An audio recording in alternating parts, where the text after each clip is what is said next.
We're aboard the HMCS Iroquois. This is a Canadian destroyer. It's a command ship, part of a U.S.-led task force, Task Force 150.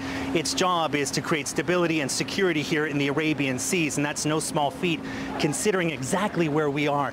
If you look out over here, it's hard to see through the haze there, but that's the Iranian coast, and this is the Strait of Hormuz. Now, 40% of the world's crude oil passes through here.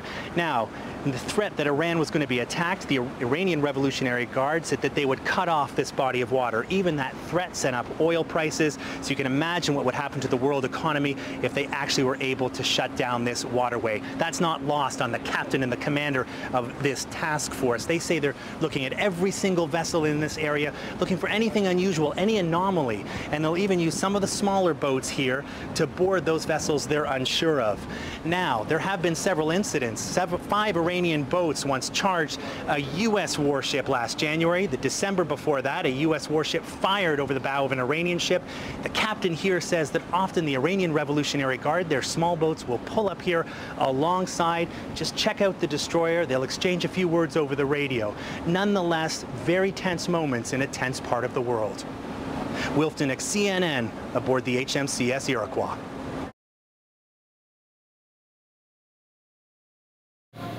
These waters have been dubbed the Hashish Highway. F1, roger, out. Nope. And Canadian sailors are out to cut it off. They've been tracking this vessel for the last 12 hours. Now, time for a closer look. This specially trained boarding party from HMCS Calgary is part of a coalition of several navies from Britain, the US, and other nations. Kelly Larkin is the captain. Smuggling networks will use particular routes to move their contraband to generate revenue, and those revenues go directly back to the organizations that we're trying to counter, the Taliban, Al-Qaeda, and other terrorist organizations. The coalition believes drugs are moving from Afghanistan through Iran and Pakistan to the coast and then out to the Arabian Sea.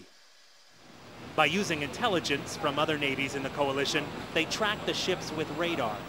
They also have a high-powered camera on board. They're able to see great distances. They can follow boats to make sure they're not throwing anything overboard once they've been spotted. They can also use it to gather intelligence to decide whether even to board the boat.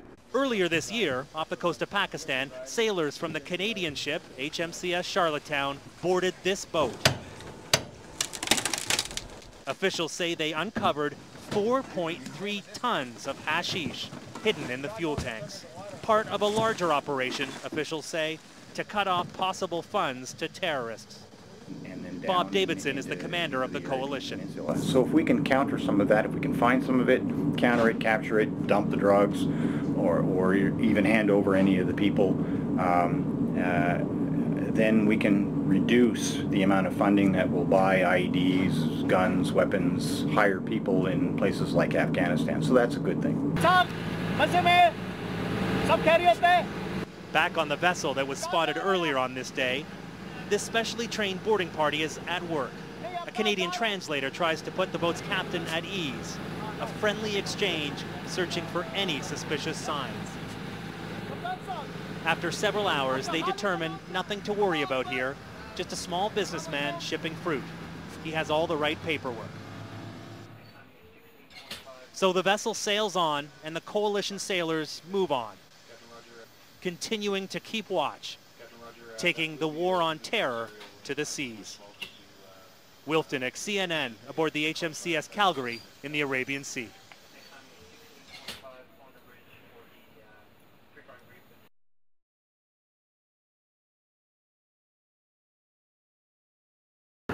This destroyer is cutting through the waters of one of the world's most strategic locations, the Strait of Hormuz. About 40% of the world's crude oil moves through this narrow passage. This vessel is part of a U.S.-led task force to ensure security. In the past, Iran has threatened to block the strait's narrow choke point to the Persian Gulf if attacked. Bob Davidson is the commander of the task force. I'm not surprised that they would say those things. As I said, I don't think it's in their interests or ours to close the straits, so I think they would only do something like that in an extreme circumstance. The Revolutionary Guard can use small boats and sea mines, according to naval officials here. They say that could be a serious threat to even a massive destroyer.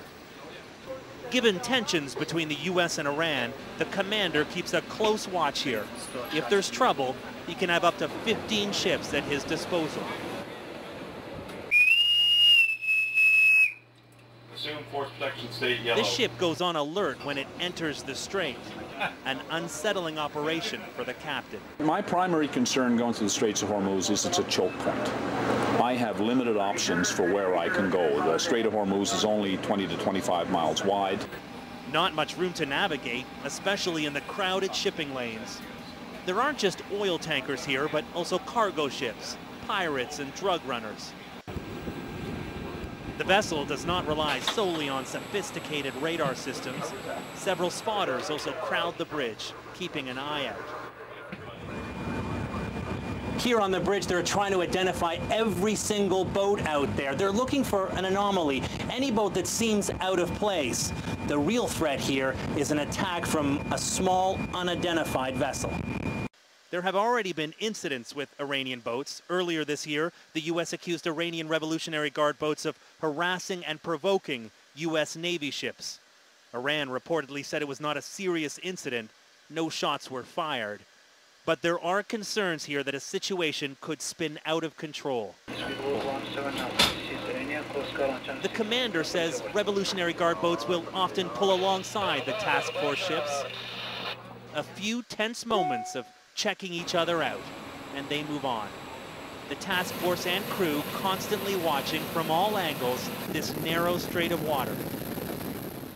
A massive military presence just off the coast of Iran, sending a message they are ready for whatever may come. Wilf, Dinnick, CNN, aboard the HMCS Iroquois in the Strait of Hormuz.